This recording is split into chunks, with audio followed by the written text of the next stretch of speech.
Hello बच्चों, कैसे हैं आप सभी का एक बार फिर से हमारे official YouTube channel Time to Learn concept में बहुत बहुत स्वागत है। दोस्तों, आज फिर से एक नए टॉपिक के साथ हम आपके सामने आए हैं और वो टॉपिक बहुत ही मज़ेदार है। ग्रामर में बहुत ही इंपॉर्टेंट टॉपिक है। हाई स्कूल और इंटरमीडिएट दोनों बच्चों के लिए बहुत ही महत्व रखता है वो, और उस प्यारे से अच्छे से राज दुलारे से टॉपिक का जो नाम है ना प्यारे भाई, उस जिसकी जितनी तारीफ करें उतनी कम है, क्योंकि वो हर बार पूछा जाता है। एक बार नहीं, बार बार पूछा जाता है। केवल हाई स्कूल और इंटरमीडिएट में नहीं, बल्कि अदर एग्जाम्स में, जैसे कोई कॉम्पिटिटिव एग्जाम्स की बात कर ली जाए जहां इंग्लिश आती है, वहां पर भी इसे जरूर पूछा जाता है। तो बहुत ही अच्छा टॉपिक है, बहुत ही प्यारा टॉपिक है मेरे भाई, और उस टॉपिक का नाम है, पूरी क्लैपिंग के साथ आप उसका स्वागत करिएगा। जी हाँ प्यारे बच्चों, वो है नरेशन। जी हाँ, नरेशन टॉपिक की बात हम यहां करने वाले हैं, ठीक है ना। तो चलिए शुरू करते हैं बिना किसी लेट लपेट के। आइए बात करते हैं हम नरेशन की। प्यारे भाई, अगर हम नरेशन की बात करें तो पहली चीज़ आप एक दो बात इसमें आप समझ लीजिए, ठीक है ना। इसी नरेशन को आप कहते हैं सर, इसे हम डायरेक्ट भी बोल देते हैं और इनडायरेक्ट भी बोल देते हैं ना। कुछ बच्चे इसको कहते हैं सर ये तो डायरेक्ट इनडायरेक्ट है। तो वही भाई, ये डायरेक्ट इनडायरेक्ट है, ठीक है ना। तो आज हम आपको डायरेक्ट इनडायरेक्ट ही पढ़ाने वाले, कुछ अलग नहीं। पहली चीज़ आप ये समझिए कि आपके एग्जाम के लिए इंपॉर्टेंट क्यों है। हाँ, जो बच्चे हमारे 10th में हैं उनके लिए तो है ही इंपॉर्टेंट, जो 12th में उनके भी लिए इंपॉर्टेंट है। और आप में जो क्वेश्चन आता है प्यारे भाई, वो जानते हो क्वेश्चन क्या आता है? केवल और केवल चेंज करने का, ठीक है ना। आपको कहेगा, ठीक है ना, change the following sentences into indirect speech, बस। यानी आप में चेंज करने के लिए आता है, और इसके प्यारे भाई 2 मार्क्स कंफर्म हैं। आपके 2 मार्क्स कहीं नहीं जाने वाले हैं, और हर साल ये पूछा जाता है। ऐसा नहीं है कि ये डिफरेंट है, ठीक है ना। आओ समझते हैं नरेशन को। देखिए प्यारे भाई, जो नरेशन होता है, नरेशन, ठीक है, आप पढ़ रहे हैं अंग्रेजी। आप किस लिए पढ़ रहे हैं? अंग्रेजी एक भाषा है, इंग्लिश एक भाषा है, वो बोलने के लिए ही पढ़ रहे हैं आप, है ना। आप चाहते हैं कि मैं भी फ्लुएंटली अंग्रेजी बोलना सीख जाऊं। तो इसका मतलब साफ है कि नरेशन भी कोई अलग टॉपिक नहीं होगा भाई, वो कहीं ना कहीं हमें बातचीत करने का, अपनी भावनाओं को शेयर करने का एक माध्यम ही देता होगा। वेरी गुड, वही चीज़ तो मैं बता रहा हूँ भैया। ये तो हमारा क्या है? एक माध्यम है। It is a medium, it is a medium, ठीक है ना। किसका मीडियम भैया? टू एक्सप्रेस, बताने का, टू एक्सप्रेस वंसेस फीलिंग या दियर्स, ठीक है ना, वंसेस फीलिंग्स, ठीक है। कोई अनुभूति हो आपकी, ठीक है ना, कोई इमोशंस की बात अगर हम कर लें तो वो, हाँ, कुछ आप सोचते हैं वो भी दूसरों के सामने बताने की कोशिश करते हैं, ठीक है ना। आप कुछ इमेजिन किए हो प्यारे भाई, ये सारी चीज़ें आप बताने की कोशिश कर रहे होते हैं। तो इन सब चीज़ों को बताने का एक माध्यम प्रदान करता है ये नरेशन। और आप उसी एक ही बात को ना अलग अलग तरीकों से व्यक्त कर सकते हैं, ठीक है ना, इन 2 डिफरेंट वेज। आप 2 अलग अलग तरीकों से लोगों के समक्ष व्यक्त कर सकते हैं। वो भी जानते हो कैसे? उनके मूल भाव में परिवर्तन किए बगैर, विदाउट चेंजिंग इट्स सेंस। समझ गए ना? इसके मूल भाव में बिना कोई परिवर्तन किए आप इसे 2 तरीकों से व्यक्त कर सकते हैं। चाहे इमोशन की बात करें, चाहे थॉट्स की, चाहे इमेजिनेशंस की, चाहे फीलिंग्स की, चाहे जिसकी बात हम कर लें, है ना। बताओ, नरेशन की कुछ भाषा समझ आ रही है ना। अभी इसकी टोटली परिभाषा क्या है, अभी मैं आपको समझाने वाला हूं, ठीक है ना। इसका एक्चुअल में मतलब क्या होता है प्यारे भाई, ये क्यों बना, ये सब मैं बताने वाला हूं, ठीक है ना। समझिए। अब देखिए प्यारे भाई, एक चीज आप समझिएगा, नरेशन को समझने से पहले हमने आपको पहले ही बता रखा है प्यारे भाई। वो चीज क्या है? हमने आपको बताया है कि ये जो इंग्लिश है, इंग्लिश, ठीक है ना, इंग्लिश प्यारे भाई क्या है? ये है हमारा एक लैंग्वेज। क्या है प्यारे भाई? जोर से बोलो यार, कहाँ सो तो नहीं गए? ये एक लैंग्वेज है। अब आप मुझे बताइए भाई, मैंने आपको बता रखा है कि जो लैंग्वेज होता है, लैंग्वेज, उसका स्पीकर कौन होता है हमेशा? बताओ। उसका स्पीकर होता है प्यारे भाई हमेशा आई, ठीक है ना। हमेशा आई उसका होता है स्पीकर, उस लैंग्वेज का। अब यही अगर आई महाराज हमारे और भी लोगों को लेकर के साथ बोलने लगे, तो वहां पर वी शब्द का प्रयोग करना पड़ेगा, और क्या है ना। अब बताओ, अगर कोई बोल रहा होगा तो ऐसे फालतू थोड़ी बोलेगा ना कोई होगा जो सुनेगा। तो लैंग्वेज में एक लिसनर भी होता है प्यारे भाई, वो होता है हमारा यू, ठीक है ना। तो ये बात समझ पा रहे हैं आप कि नहीं? यहां देखो, आई अपने साथ और लोगों को लेके बोलता है, वो बी शब्द का केवल प्रयोग करता है, लेकिन उस दौरान भी बोलता आई ही है। ऐसे समझिए, जैसे मान लो मैं हूं, अगर मैं आपको पढ़ा रहा हूं तो मैं कहूंगा कि आई टीच यू, मैं आपको पढ़ाता हूं, है ना। मान लीजिए हमारे साथ और भी अध्यापक आ गए और साथ में ही खड़े हैं, अगर उस दौरान भी मैं आपसे ये कहूं कि आई टीच यू, मैं आपको पढ़ाता हूं, तो बाकी लोग बुरा मान जाएंगे, कहेंगे यार यही एक अध्यापक है जो पढ़ाना जानते हैं, बाकी हम तो मूर्ख हैं, है ना। तो हमें जाहिर सी बात है इस तरह से बोलना उचित नहीं पड़ेगा। तो हम क्या करेंगे, हम वहां वी शब्द का प्रयोग करेंगे कि वी टीच यू, हम सब आपको पढ़ाते हैं। लेकिन एक चीज ध्यान दो, बोल कौन रहा है, बोल कौन रहा है? उस दौरान भी तो मैं ही बोल रहा हूं ना। ऐसा थोड़ी है कि सब लोग मिल करके कह रहे हैं हम सब आपको पढ़ाते हैं। ऐसा तो होगा नहीं, ऐसा हो ही नहीं सकता। वहां पर एक ही इंसान बोलेगा, वो केवल रेफरेंस लेता है बाकी अन्य लोगों का। तो प्यारे भाई, हमेशा बोलता आई है, आई अपने साथ और लोगों को लेगा, वो वी शब्द का केवल प्रयोग करेगा, लेकिन बोलेगा आई ही। बताओ, यहां तक बात समझ आई ना? चलो आगे हम इसको और अच्छे तरीके से समझते हैं। चलिए प्यारे बच्चों, अब हम नरेशन का एक्चुअल में जो मतलब होता वो, ठीक है ना, इसका जो एक्चुअल मीनिंग है, ठीक है ना, इसका जो एक्चुअल मीनिंग है, जो इसका एक्चुअल में सेंस होता है, या यूं कह लें जो इसका एक्चुअल में डेफिनेशन है, ठीक है ना, वो क्या होता है आप समझिए ध्यान से समझिए मेरे प्यारे भाई। जब भी कहीं पर कन्वर्सेशन होता है, यानी कहीं पर जब भी बात होगा मेरे प्यारे भाई, वहां पर दो लोगों का होना अति आवश्यक है, अति आवश्यक। एक कौन? एक होता है स्पीकर, यानी एक बोलने वाले की जरूरत पड़ेगी, ठीक है ना, और एक होगा हमारा लिसनर, जो उसकी बात को ध्यान से सुन रहा होगा। बताओ, बात समझ पा रहे हो ना? यानी हमारे पास एक स्पीकर होगा प्यारे भाई, जो लिसनर से जा करके कुछ ना कुछ कहेगा। बताओ, बात समझ आ रही कि नहीं ना? ठीक, मान लो स्पीकर ने लिसनर को कुछ भी कहा, कुछ भी बता दिया, ठीक है। अब ये लिसनर क्या करे, ये लिसनर क्या करे, किसी तीसरे व्यक्ति को यानी किसी थर्ड पर्सन को जा करके जानते हो क्या करे? इसी स्पीकर की बात को एक्सप्लेन करने की कोशिश करे। ठीक, ये लिसनर किसी तीसरे व्यक्ति के पास जा करके इस स्पीकर के द्वारा कही गई बात को एक्सप्लेन करने की कोशिश करे। यानी अब ये क्या जाए, अब ये जाए थर्ड पर्सन के पास, ठीक है ना, और ये क्या करे, ये स्पीकर की बात को बताने की कोशिश करे, स्पीकर की बात को बताए, ठीक है ना, स्पीकर की बात को बताए। समझ गए? अब ध्यान से समझिएगा, स्पीकर ने लिसनर से कुछ कहा, ठीक, अब ये लिसनर क्या करे, इसकी बात को सुनने के बाद किसी तीसरे व्यक्ति के पास जाकर के इसी स्पीकर की बात को कह दे। हाँ, किसी स्पीकर की बात को कहे, लेकिन ध्यान रहे ये जो बात इसको बोला है, उस बात का जो अर्थ हो, यानी उस बात की जो मीनिंग हो, और प्यारे भाई लिसनर ने थर्ड पर्सन को जाकर के जो स्पीकर की बात बताई है ना, उसकी जो मीनिंग हो। समझ रहे हो?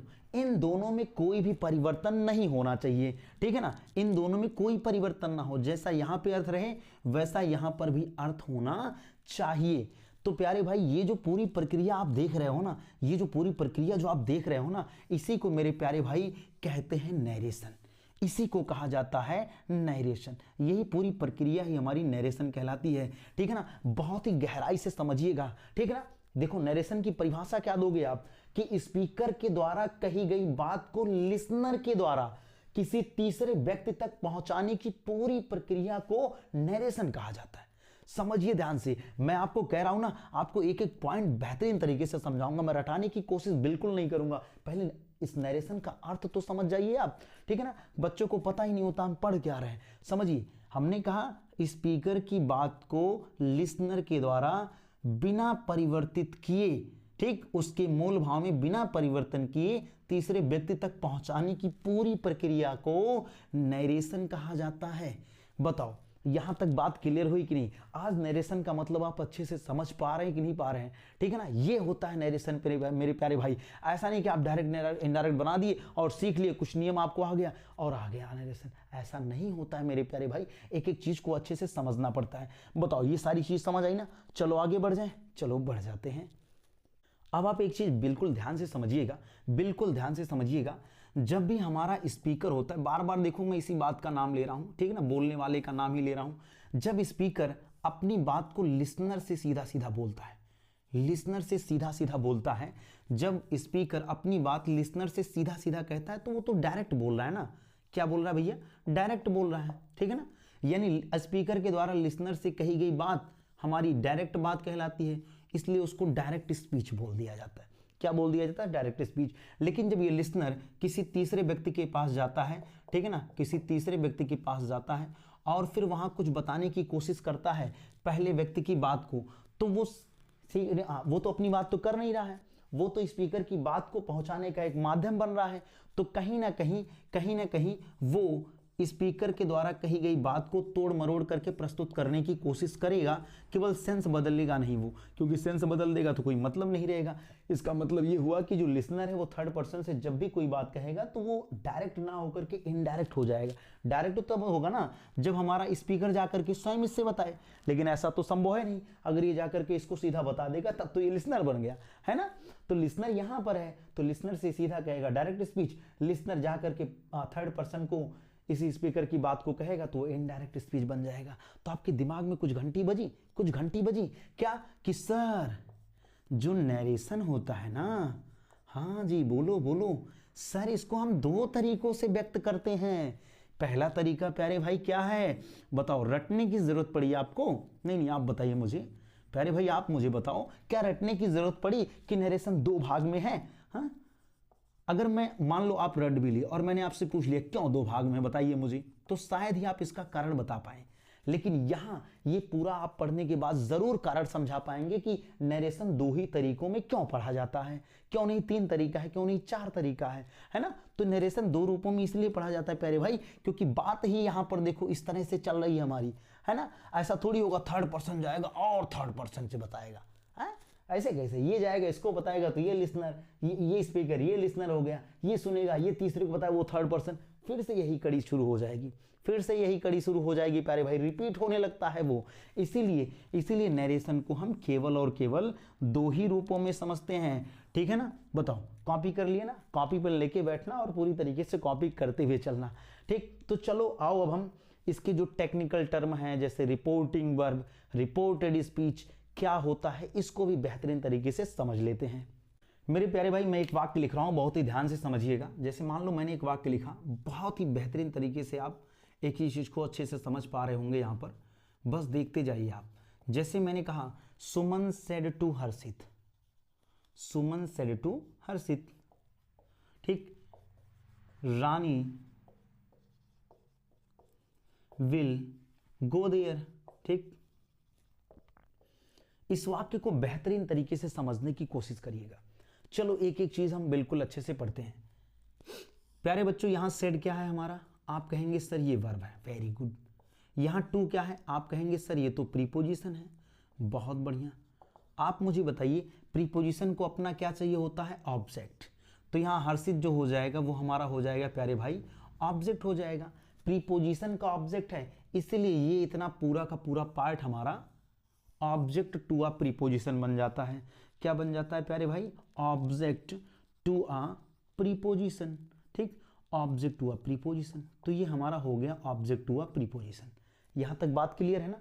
अब आप मुझे बताइए इस वर्ब का सब्जेक्ट कौन, तो आप कहेंगे सर सुमन, ठीक है ना। हु सेड, हु सेड, जब आप इसी क्रिया में हु लगा के प्रश्न करते हैं तो उत्तर के रूप में हमेशा आपको क्या मिलता है, सब्जेक्ट मिलता है प्यारे भाई। तो ये हमारा हो गया सब्जेक्ट। बताओ कोई दिक्कत यहाँ पे, कोई समस्या? अब इस बात को थोड़ा आप व्यवहारिक रूप से समझिए। आपको नहीं लग रहा है कि यहाँ पर सुमन नाम का कोई सुमन नाम की एक लड़की है, हर्षित नाम का एक लड़का है, यानी दो व्यक्ति हैं। मान लो मैं हूं, एक मेरे सामने कोई है ना, दो लोगों के बीच बातचीत हो रही है। तो सुमन ने हर्षित से कहा, सुमन ने हर्षित से कहा, क्या कहा, वो बात आगे लिखी गई है, रानी विल गो देयर, ठीक। लेकिन समझिए सुमन जो है ये किससे कहने की कोशिश कर रही है, हर्षित से कहने की कोशिश कर रही है, और वो किस वर्ब की मदद से बोलने की कोशिश कर रही है, तो आप कहेंगे सर सेड वर्ब की मदद से।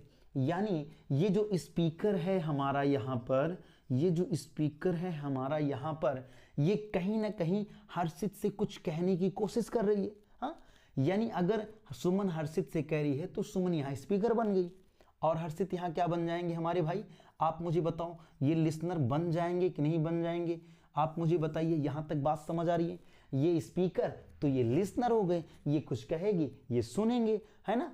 अब आप समझिए, यानी ये इससे कुछ कहना चाह रही है, किस वर्ब की मदद से, सेड वर्ब की मदद से। यानी कि जो सुमन है वो हर्षित को कुछ रिपोर्ट करना चाह रही है, कुछ बताना चाह रही है, तो यहां जो सेड हो जाता है मेरे प्यारे भाई, ये रिपोर्ट करने वाला वर्ब हो जाता है, और रिपोर्ट करने वाले वर्ब को हम रिपोर्टिंग वर्ब कहते हैं प्यारे भाई, समझ गए। तो यहां से आप परिभाषा भी लिख सकते हैं, ठीक, कि स्पीकर जिस वर्ब की मदद से लिसनर से कुछ कहने की कोशिश करता है, उस वर्ब को हम रिपोर्टिंग वर्ब कहते हैं। आप मुझे बताओ, रटने की कोई जरूरत पड़ रही है? नहीं ना। बताओ भाई, अगर सेशन पसंद आ रहा है ना तो आप 100% लाइक करके जाइए, और अगर कोई बच्चा हमारा नया है इस चैनल पर तो चैनल को जरूर सब्सक्राइब करें। ऐसे इंफॉर्मेटिव वीडियो लगातार उनके पास जाते रहेंगे, मजा आ जाएगा प्यारे भाई आपको समझ करके एक एक कॉन्सेप्ट अच्छे से, ठीक है ना। तो आप मुझे बताइए, क्या ये परिभाषा रटना पड़ रहा है आपको? एकदम ईमानदारी से बताइएगा, क्या परिभाषाएं रटनी पड़ रही हैं? नहीं यार, यहाँ परिभाषा की बात छोड़ो, लिखा दिया जाता, बच्चे का पढ़ने का मन नहीं करता है, वो कहता है रिपोर्टिंग वर्ब की परिभाषा, इसकी कौन सी परिभाषा? लेकिन यहाँ समझेंगे आप, आपको बेहतरीन तरीके से समझ आएगा मेरे प्यारे भाई। ये जो स्पीकर है वो जिस वर्ब की मदद से लिसनर से कहने की कोशिश करे, उसी वर्ब को हम रिपोर्ट करने वाला वर्ब, रिपोर्टिंग वर्ब बोल देते हैं, है ना भाई। गई बात खोपड़ी में ना, समझ आ गया? आओ आगे। अब आप ध्यान से समझिए, ध्यान से समझिए अब आप, ठीक। इस सब्जेक्ट ने, इस स्पीकर ने कुछ कहा है, क्या कहा है वो बात आगे लिखी है ना? क्या कहा है वो बात आगे लिखी है, बताओ, समझ आ रहा है ना? यानी कि सुमन सेड व्हाट, सुमन ने क्या कहा, वो बात आगे लिखी है। रानी विल गो देयर, रानी वहां जाएगी, ये बात लिखी गई है ना। अब ध्यान से समझिए मेरे भाई, जब भी आप क्रिया में व्हाट लगा के प्रश्न करते हैं तो उत्तर के रूप में क्या मिलता है? अरे जोर से बोलो, जय माता दी नहीं गधे, ऑब्जेक्ट मिलता है भाई, ऑब्जेक्ट मिलता है मेरे प्यारे भाई, ऑब्जेक्ट मिलता है। तो रानी विल गो देयर ये ऑब्जेक्ट है। आपको आश्चर्य नहीं हो रहा है? आश्चर्य नहीं हो रहा है? कैसा आश्चर्य आप पूछेंगे? अभी तक आपने मेरे प्यारे भाई देखा होगा कि जो ऑब्जेक्ट होता है वो एक शब्द का होता है, सब्जेक्ट हमारा एक शब्द का होता है, लेकिन यहां पर तो भ्रम ही टूटेगा आपका, ठीक है ना। मैंने आपसे कहा था, मैं आपको कॉन्सेप्ट सिखाने आया हूं, आपका भ्रम टूट जाएगा। जो रटते हैं, रूल्स के नाम पर चलते हैं, कुछ नहीं होने वाला है उनका मेरे प्रिय भाई, ठीक है ना। वो बदलना तो सीख जाएंगे, लेकिन उसकी महिमा क्या है, उसका जो मेन पॉइंट्स क्या है वो नहीं समझ पाते हैं, ठीक। तो जो ये देखो मेरे प्यारे भाई, ऑब्जेक्ट हो गया। ऑब्जेक्ट एक शब्द का भी होता है, फ्रेज भी बन सकता है, और साथ ही साथ एक वाक्य भी हो सकता है वो। तो देखो, रानी विल गो देयर पूरा एक वाक्य है और ये ऑब्जेक्ट बन गया ना। लेकिन आप एक चीज और यहां गौर कीजिए, यहां सुमन ने हर्षित से यही बात बोली, लेकिन ये बात सुमन के मुंह से एग्जैक्ट निकली है, उसमें कोई तोड़ मरोड़ नहीं किया गया, कोई परिवर्तन नहीं किया गया मेरे प्यारे भाई। जब परिवर्तन नहीं किया गया तो हम कह सकते हैं कि ये सुमन के द्वारा बोले गए एग्जैक्ट वर्ड्स हैं, ठीक है ना। बोले गए ये सेम वर्ड है ना, इसमें कोई परिवर्तन तो किया ही नहीं गया। बताओ, यहां तक समझ आया? ये तो सुमन के द्वारा बोले गए एग्जैक्ट वर्ड हैं, इसमें कोई परिवर्तन ही नहीं किया गया। अब आप ध्यान रखिए, ध्यान दीजिए, डायरेक्ट स्पीच मैंने आपको बताया था, और क्या बताया था? हमने आपसे डायरेक्ट स्पीच में कहा था कि जब प्यारे भाई हमारा स्पीकर लिसनर के पास जाता है, ठीक है ना, और वो अपनी बात को सीधे सीधे कह दे, बिना कोई तोड़ मरोड़ किए कह दे, तो उसे कहते हैं प्यारे भाई डायरेक्ट स्पीच। तो आप मुझे बताइए यहाँ पर जो पूरा वाक्य लिखा गया वो किस स्पीच में होगा? जोर से बोलिए, आवाज नहीं आ रही भाई, आवाज नहीं आ रही आपकी, जोर से बोलिए, ये कौन सा स्पीच होगा? Yes, very good. चलो मैं टेस्ट ले लेता हूँ, टेस्ट। मेरे सामने एक छोटा सा बच्चा बैठा, ओ सुनो, छोड़ो, बताओ मुझे बताओ यार, आप मुझे बताओ, ये जो वाक्य है ना, ये किस स्पीच में है? डायरेक्ट। अरे वाह, देखो वो बता दिया। अगर तुम नहीं बता पाए, निकम्मे हो, मैं सच बता रहा हूं, पढ़ा करो, ध्यान दिया करो, ठीक है ना मेरे प्यारे भाई। ये डायरेक्ट स्पीच हो जाएगा। ये क्या हो जाएगा? Direct speech. Very good, clapping हो जाए भाई उस छोटे से बच्चे के लिए, बहुत अच्छे। यार मेहनत करो यार, तुम तो बहुत पढ़ने में तेज हो, बस ऐसे मेहनत करो, मेरे सामने बैठा करो, पढ़ा करो, रेगुलर पढ़ा करो, कॉपी वॉपी लेकर के। अच्छा लियो, वेरी गुड। तो ये प्यारे भाई हो गया हमारा डायरेक्ट स्पीच, ठीक है। देख रहे हो यार, तुम नहीं पढ़ रहे, लेकिन वो छोटा बच्चा पढ़ रहा है। मेरी रिक्वेस्ट है, गधे पढ़ लो, बच्चों पढ़ लो, जरूर से जरूर पढ़ लो, ठीक है ना। तो यहाँ देखिए, ये हमारा डायरेक्ट स्पीच है, कोई दिक्कत किसी को डायरेक्ट स्पीच में? हाँ, अब एक चीज और समझो, ये जो इतना पूरा का पूरा वाक्य लिखा गया है ये तो स्पीकर के द्वारा बताया गया वाक्य है ना, बताई गई बात है ना। अगर ये बताई गई बात है, लिसनर के द्वारा ये बताई गई बात है, तो मतलब रिपोर्ट की गई बात है। अगर ये रिपोर्ट की गई बात है मेरे प्यारे भाई, तो इसे हम क्या कहेंगे? अरे जोर से बोलो, प्रेम से बोलो, मिलके बोलो, रिपोर्टेड स्पीच बोलो। क्या कहेंगे इसको? हम रिपोर्टेड स्पीच कहेंगे। बताओ, कोई दिक्कत किसी को? कोई समस्या नहीं है ना? तो आप इसे बेहतरीन तरीके से आशा है समझ पाए होंगे। हाँ, और इन सब की परिभाषा भी मैं एक बात फटाक से जल्दी से बता देता हूँ, जल्दी जल्दी रिपीट करिए आप, ठीक है ना। देखो, स्पीकर जो है जिस वर्ब की मदद से लिसनर से कुछ कहता है उसको रिपोर्टिंग वर्ब कहते हैं। स्पीकर के द्वारा कहे गए सेम वर्ड्स को, सेम शब्दों को ही हम रिपोर्टेड स्पीच कहते हैं। और एक बात यहाँ नोट कर लेना मेरे प्यारे भाई, यहाँ आप देख रहे हैं इस तरीके का निशान, आप इस तरीके का निशान देखने को पा रहे होंगे, ऐसे ऐसे करके लगा ना एक निशान, ठीक। तो मेरे प्यारे भाई ये होता है हमारा डबल इन्वर्टेड कॉमा। क्या होता है? क्या होता है? एक एक टर्म को बहुत ही अच्छे तरीके से समझते हुए चलिएगा। ये है मेरे प्यारे भाई डबल इन्वर्टेड कॉमा, ठीक। इसको हिंदी में कहते हैं उद्धरण चिन्ह। क्या है ये? उद्धरण चिन्ह है, समझ गए? ये हमारा डबल इन्वर्टेड कॉमा है। हाँ, और ऐसे भी याद रखिए कि डबल इन्वर्टेड कॉमा के भीतर जो भी बात लिखी जाती है उसको रिपोर्टेड स्पीच कहा जाता है। हालांकि रटना नहीं, आपको मैंने आपको क्लियरली समझा दिया ये चीज होता क्या है। तो बेहतरीन तरीके से आशा है कि आपको ये बात समझ में आई होगी। आइए अब हम समझते हैं इनडायरेक्ट स्पीच क्या होता है। मेरे प्यारे भाई देखिए, जैसे मैंने आपको डायरेक्ट स्पीच अच्छे से समझा दिया, अब आप थोड़ा इनडायरेक्ट स्पीच को भी ध्यान से देखिए। इसे भी समझने से पहले आपको 2-3 बात बहुत ही क्लियरली समझ लेना चाहिए। जैसे मैंने आपको रिपोर्टिंग वर्ब, रिपोर्टेड स्पीच समझा ही दिया, अच्छे से नरेशन का मतलब भी समझाया। अब मैं उसी वाक्य को एक बार लिख रहा हूँ दोबारा से, बहुत ही फटाक से आप इसको समझने की कोशिश करिएगा, ठीक है ना। जैसे मैंने लिखा, क्या वाक्य था? सुमन सेड टू हर्षित, ठीक है ना। Suman said to Harshit, comma, double inverted comma, ठीक है। Rani will go there, Rani will go there, ठीक है ना। बताओ, यही तो वाक्य मैंने लिखा था। हाँ, अब ध्यान से समझने की कोशिश करिए, ठीक। ये हमारा डायरेक्ट स्पीच का वाक्य है। इसमें किसी को कोई दिक्कत है, कोई समस्या है? No problem, any problem, you can say me any time, ठीक है ना। समझो, अब ध्यान से समझिए। सुमन ने ये बात हर्षित से कह दी। अब हर्षित क्या कर रहा है? वो किसी तीसरे तक ये बात पहुंचाने की कोशिश करेगा, ठीक है ना। तो उस दौरान देखो, उस दौरान क्या होगा, हम इस बात को देखो, अभी आपको हम बनाना नहीं सिखा रहे हैं, ठीक है ना। आप इस भ्रम में मत रहिएगा कि सर आप डायरेक्ट से इनडायरेक्ट बनाना सिखा रहे, नहीं। अभी हम आपको डायरेक्ट और इनडायरेक्ट स्पीच में केवल फर्क समझा रहे हैं, ठीक। जब बनाना बताएंगे ना, मजा आ जाएगा, कसम से, कतई जहर लगेगा। तो ये सुमन हो गया, ठीक है ना। यहाँ मैं लिख देता हूँ टोल्ड, ठीक। सुमन टोल्ड हर्षित। देखो मेरे प्यारे भाई, अगर आप नहीं समझ पा रहे हैं कोई बात नहीं है, ठीक। अभी मैं आपको बनाना नहीं बता रहा हूँ, केवल और केवल डायरेक्ट इनडायरेक्ट में फर्क समझा रहा हूँ, ठीक। सुमन टोल्ड हर्षित दैट, ठीक है ना। सुमन ने हर्षित से बताया, क्या बताया? कि Rani would go there, Rani would go there, ठीक है ना। अब ध्यान से देखिए, यहां पर जो है सुमन और हर्षित दो ही लोग हैं। यहां पर सुमन डायरेक्ट हर्षित से ये बात बता रही थी यहाँ पे, है ना, इसलिए हमारा डायरेक्ट स्पीच हो गया। लेकिन आप मुझे बताइए, क्या यहां पर सुमन के द्वारा जो स्पष्ट रूप से शब्द निकले थे वही लिखे गए हैं? हाँ, लिखा गया? वो नहीं लिखा गया भाई, उसे बदल दिया गया। उसमें देखो परिवर्तन आ गया कि नहीं आ गया। यहां विल था, यहां वुड आ गया। डबल इन्वर्टेड कॉमा हटा करके एक नया कंजंक्शन चला आया। समझ पा रहे हो हमारी बात ना? ये पूरा गायब करके हमने टोल्ड का प्रयोग कर दिया। तो आप देख रहे हैं, हमने बात को तोड़ मरोड़ करके प्रस्तुत करने की कोशिश की है। तो इनडायरेक्ट की परिभाषा में जाओ। मैंने आपको जहां नरेशन का एक्चुअल में मतलब समझाया था मेरे प्यारे भाई, आप वहां जाके देखो। तो वहां मैंने आपसे क्या कहा था? हमने आपसे कहा था कि जो लिसनर है, लिसनर अगर वो किसी थर्ड पर्सन के पास जाए, ठीक, और स्पीकर की बात को यहां बताए, ठीक, तो जाहिर सी बात है, अगर गलती से उसने उनके शब्दों में कोई हेरा फेरी नहीं की ना, तो बड़ा समस्या होने वाला, बहुत दिक्कत हो जाएगी।